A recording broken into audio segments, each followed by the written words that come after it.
Assalomu alaykum. Bugun sizlar bilan Google Chrome dasturida kerak bo'ladigan tezkor tugmalarni o'rganib olamiz. Demak, boshladik. Birinchi navbatda Google Chrome dasturida ishlayotganimizda yuqorida mishka bilan plus tugmasini ochib, yangi oyna ochamiz odatda. Mishka bilan ishlagandan ko'ra Ctrl T tugmasini bosadigan bo'lsak, bizga yangi oyna ochiladi. Ikkinchi tezkor tugmamiz bo'lsa, aktiv oynani o'chirish. Ya'ni qaysi bir oynada biz ishlayotgan bo'lsak, shu oynani mishka bilan X tugmasini bosish o'rniga Ctrl W tugmalarini bosadigan bo'lsak, biz ishlayotgan oyna avtomatik tarzda yopiladi.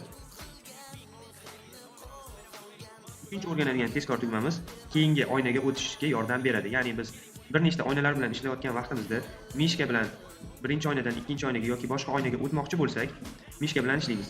Buni o'rniga Ctrl Tab tugmalari orqali bir oynadan ikkinchi oynaga o'tishimiz mumkin bo'ladi.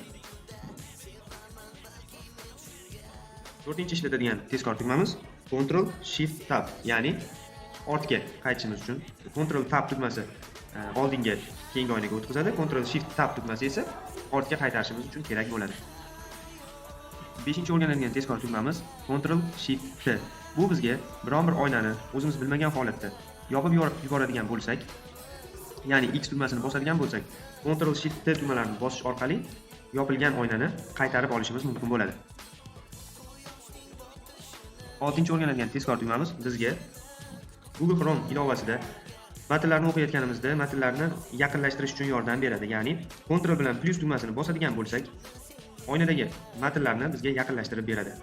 Ctrl bilan minus tugmasini bosadigan bo'lsak, o'zimizdan uzoqlashtirib berishga yordam beradi. Yettinchi ishlatadigan tezkor tugmamiz bizga Google Chrome oynasida ishlayotgan vaqtimizda yuqoridagi silka, istalgan saytni silkasini belgilab olishga yordam beradi. Ya'ni mishka bilan belgilash o'rniga shunchaki Ctrl L tugmasini bosadigan bo'lsak, yuqoridagi saytni silkasini belgilab olishi mumkin bo'ladi. 8-chi o'rganadigan tezkor tugmamiz bizga Google Chrome dasturida historiyani, ya'ni kirilgan saytlar tarixini o'chirib tashlashga yordam beradi. Bu uchun biz Ctrl Shift Delete tugmasini bosadigan bo'lsak, Historia browser qismiga to'g'ridan-to'g'ri o'tib ketishimiz mumkin bo'ladi.